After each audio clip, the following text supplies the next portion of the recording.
Good morning. हम बात कर रहे हैं पग विचलन विधि या स्टेप डेविएशन मेथड की। स्टेप डेविएशन मेथड से आप मीन को कैसे कैलकुलेट करोगे उस पर हम डिस्कस करेंगे। आइए सबसे पहले हम देखते हैं कि पग विचलन विधि या स्टेप डेविएशन मेथड का फॉर्मूला क्या है। स्टेप डेविएशन मेथड का फॉर्मूला है A plus sigma F I U I upon sigma F I into H. सबसे पहले हम ये देखें कि इनमें इस फॉर्मूले में जो जो वैल्यूज आपको दी है वो आखिर है क्या और हम कहां से लेकर आएंगे। कुछ वैल्यू तो पूर्व मेथड आपने अगर पढ़ी है तो उसमें आपको पता चल जाएगी।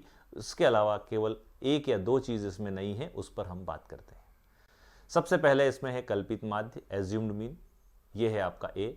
ये हमने पूर्व मेथड में ऑलरेडी डिस्कस किया हुआ है कि जो आपका क्लास मार्क है उस क्लास मार्क में से एक मीन आपको एज्यूम करना है। ठीक है। दूसरा है आपका डेविएशन डीआई। ये भी हमने एज्यूम्ड मीन मेथड में पढ़ा, एक्स आई माइनस ए। लेकिन अब इस एक्स आई माइनस ए से आपको कैलकुलेट करना है यू। तो हमारे पास एक नया कॉन्सेप्ट आ गया कि यू आई कैसे निकलेगा। एक्स आई माइनस ए हम ऑलरेडी पहले निकालते थे, उसमें एच का डिवाइडेशन कर देंगे तो ये बन जाएगा आपका यू आई। तो आपको ये याद रखना है कि यू आई कैसे निकाला जाएगा। ये यू आई निकालने का कॉन्सेप्ट है, ये नया है जो पूर्व मेथड में नहीं था। इसके बाद आपको एफ ऑलरेडी बारंबारता है, फ्रीक्वेंसी है, कोई इश्यू इसमें है नहीं। और एक पॉइंट और मिला आपको यहां पर जिसको कहा गया वर्ग अंतराल या क्लास इंटरवल। क्लास इंटरवल भी हमने यूज नहीं किया है लेकिन क्लास इंटरवल हमने निकाला है। अभी हम एक प्रश्न देखेंगे और उस प्रश्न में इन सब चीज़ों को समझेंगे, उसके बाद फॉर्मूले में रखकर इसको सॉल्व करेंगे। देखिए प्रश्न, मैंने फिर से वही प्रश्न रिपीट किया है कि किसी अस्पताल में एक विशेष वर्ष में भर्ती रोगियों की आयु को ये टेबल दर्शा रही है और आपको इसका माध्य निकालना है, मीन कैलकुलेट करना है। मैं इस टेबल को जो हॉरिजॉन्टल है इसको वर्टिकल कर लेता हूँ। ये वर्टिकल टेबल कर लिया। पूर्व में जो हमने पढ़ा है वो सब चीज़ें फिर से मैं रिपीट करके इस लेक्चर को लंबा नहीं करूंगा।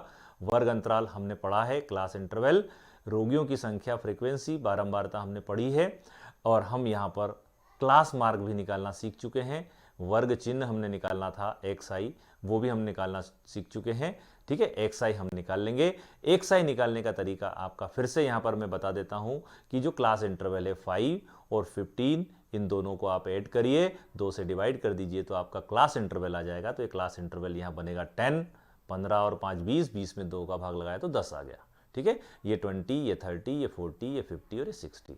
ये 10 20 30 40 50 60 जो बने हैं ये बिल्कुल इसी तरह से बने क्योंकि इनमें सब में 10 का गैप है। देखो पहला वैल्यू अगर आपके पास आ गया तो दूसरी आप डायरेक्ट लिख सकते हो, सारी सब में यही आएगा क्योंकि सब में डिफरेंस 10-10 का आ रहा है। ठीक है, ये आपका हो गया एक्स आई। अब इस एक्स आई के बाद हमारे पास इस फॉर्मूले में क्या चाहिए, सबसे पहले हमको यू आई निकालना है ना। तो यू आई निकालने के लिए यू आई का फॉर्मूला मैंने अभी आपको पूर्व में बताया कि u i is equal to है x i minus a upon h. अब एक्स आई तो आपका निकला है, पूर्व मेथड में आपने ए निकाला है, तो जो ए हमने एज्यूम किया था इस एक्स आई में से उसको फिर से एज्यूम करेंगे। ये देखिए मैंने फिर से जो पूछ ली फिर से रिपीट कर रहा हूं, ये 30 और 40 बीच वाली वैल्यू है, इसमें से अपन एक को एज्यूम करेंगे। मैं यहां पर 30 को एज्यूम कर रहा हूं, एज्यूम मीन ए, तो मेरी वैल्यू ए आ गई। ठीक है, तो ये एक्स आई आपके पास है, ए आपके पास है। अब आपको देखना एच क्या है। एच होता है ये जो क्लास इंटरवल है इनके बीच का गैप कितना है। तो देखो 5 और 10 के बीच में कितने का अंतर है, 10 का है। 15 और 25 के बीच में कितने का अंतर है, 10 का है। 25 और 35 के बीच में कितने का अंतर है, 10 का है। 35 और 45 के बीच में सब में 10-10 का अंतर है। तो ये 10 का जो डिफरेंस है इट इज एच, है ना। ये कहलाता है आपका वर्ग माप और ये वर्ग माप जो है ये क्या कहलाया आपका 10 हो गया। तो नाउ हियर एच इज 10। तो देखो एच आ गया आपके पास, ए है आपके पास, एक्स आई है आपके पास। अब आप यू निकालोगे। यू निकालने का तरीका मैं फिर बता दूं और ये भी मैं बड़ी आसानी से आपको बताऊंगा। देखिए आप कितने सिंपल तरीके से इस वैल्यू को लिख लोगे वो भी मैं बताऊंगा, लेकिन मैं एग्जैक्ट इसको निकाला कैसे जाता है वो बता रहा हूं। देखिए ये है एक्स आई आपका 10, इस 10 में से ये एक्स आई हो गया आपका 10, इस 10 में से आपको ए माइनस करना है। ए कितना है 30, तो 10 में से आप इस 30 को माइनस करो, तो 10 में से 30 को जब आप माइनस करोगे तो ये आएगा -20 और डिवाइडेड बाई कितना है आपका एच है। तो इसमें h कितना निकाला है यहाँ पर देखिए मैंने ऊपर, h इज इक्वल टू कितना है आपका 10 है, तो इसमें 10 से डिवाइडेशन कर दोगे आप तो ये मिलेगा आपको -2। कितना मिला -2, तो ये वैल्यू आपकी आ गई -2। ठीक है, देखो वहां अलग वैल्यू आई थी, या -2 आ गई। एक वैल्यू और निकालता हूं, फिर इसकी वैल्यू रखना सिखा दूंगा आपको। ये 20, अब इस 20 में से फिर a को माइनस करो, तो 20 में से 30 को माइनस करा तो कितना आया, -10 आया। अब इस -10 में फिर आपको किसका डिवाइडेशन करना है, h का, h 10 है तो 10 से 10 को डिवाइड किया तो ये -1 आया, तो यहां पर आ गया ये आपका -1। ठीक है, अब ये तीसरी वैल्यू कितनी आती है, ऑलरेडी आपकी xi भी 30 है और a भी 30 है, 30 में से 30 गया तो 0, 0 में किसी का भी भाग लगाओ तो रिजल्ट तो 0 आएगा, ये 0 आ गया।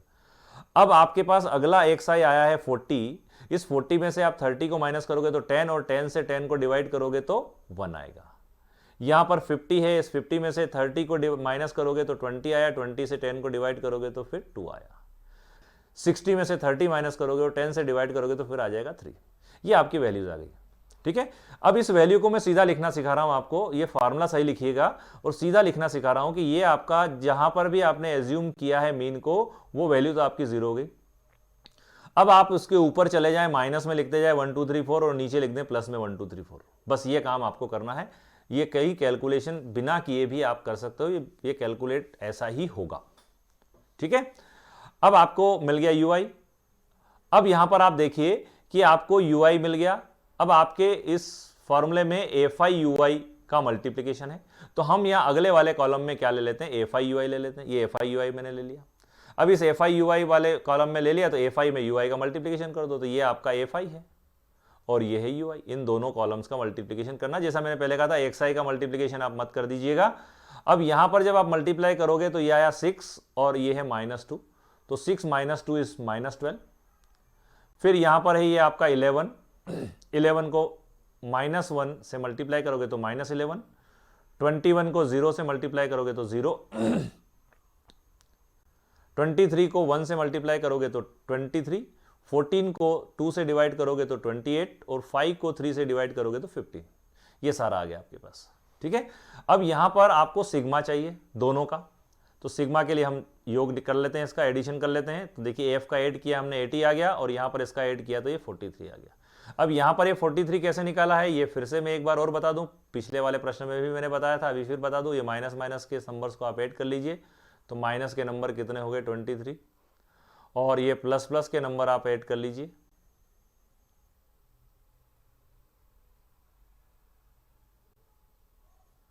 कितना आ गया ये आपका 66। अब 66 में से 23 को माइनस कर दोगे तो ये आ जाएगा 43। अब आपके पास सिग्मा fi आ गया, fi आ गया, a आपको पता है, h हमने यहां पर कैलकुलेट कर लिया है, ये सारी वैल्यू आप यहां रख दीजिए।